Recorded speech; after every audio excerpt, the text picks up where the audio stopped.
Have you ever wanted to rescue someone from a burning building? Maybe revive someone when they're passed out?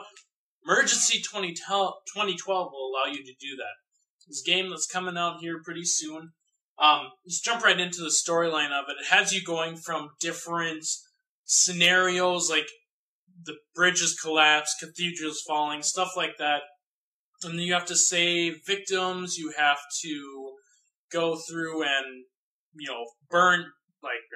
burn down buildings, make sure buildings aren't being burned down anymore, and save people. That you have a bunch of objectives that you need to complete, and as the game kind of goes on, as each mission continues to go on, you get more objectives, like you have to rescue more people. If you don't do certain things, like put out fires in buildings, then you'll have more people you need to rescue because they're either falling out of the building or they're about ready to die or something like that. So if you don't complete enough of these objectives, it'll be game over for that mode. And I mean, I thought that was nice because, well, if you let too many people die in the real world, there's going to be some consequences for it. Fortunately, it's not as easy as just game over, but that's what it was in this case. The graphical presentation of the game wasn't anything to be boasted about. I liked the little mini cinematics you had in between each mission. They kind of set up that there was like a hurricane going on, or there's this big fire going in a survivor's camp, but it wasn't something that over-impressed me with graphics. Now, if you look on here, I mean, this is obviously a loading map, so you can't tell very well that it's just the loading map.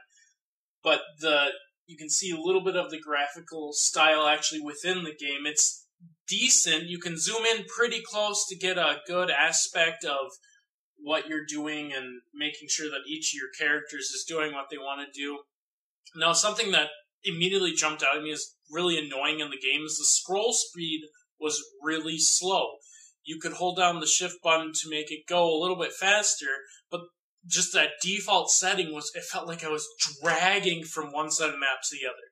The other thing was also the camera angles were pretty bad.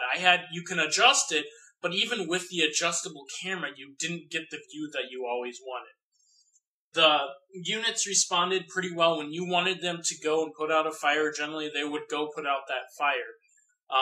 There was a lot of different options you had with each unit. Like with the firemen, you could equip them with the Jaws of Life, a fire extinguisher, a fire hose, and that was all something that you needed in a lot of missions. You needed to implement all of these different things in order to use and in order to succeed in the mission. The tutorial was really nice. I enjoyed the tutorial a lot. It really did teach you a lot about the game and left you with a firm understanding of what the game was about. The audio in the game wasn't anything to brag about. It was, fires, sirens, and water being thrown. There was sometimes the rioters within the game would throw a grenade and it would explode, but it was just it sounded like something was exploding in the middle of this huge cathedral, and you just heard the echo over and over again.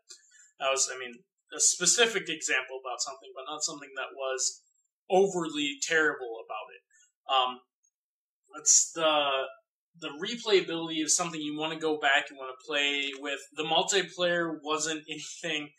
It was interesting because you would go and you'd compete with another player in order to rescue more people and make sure that you both got everything done on the map. It wasn't so much competitive as it was you want to kind of cooperative with them, but you still want to obviously always score more points than them. They had a free play option where you can go around to the entire city and you can play you can save the different things. If there's a fire over in the old granny's house is on fire, go save her, and then you get there and, maybe there's a shooting outside too. Granny's got a lot of stuff going on right now. But, allowed you to go and just kind of free roam throughout a city. That was interesting. It's not something that I would go back and play a lot. It was good for what it offered. I know that sounds a little weird, but if, going into this, I wasn't expecting much from it. It's a rescue game, so what are you going to be getting from it?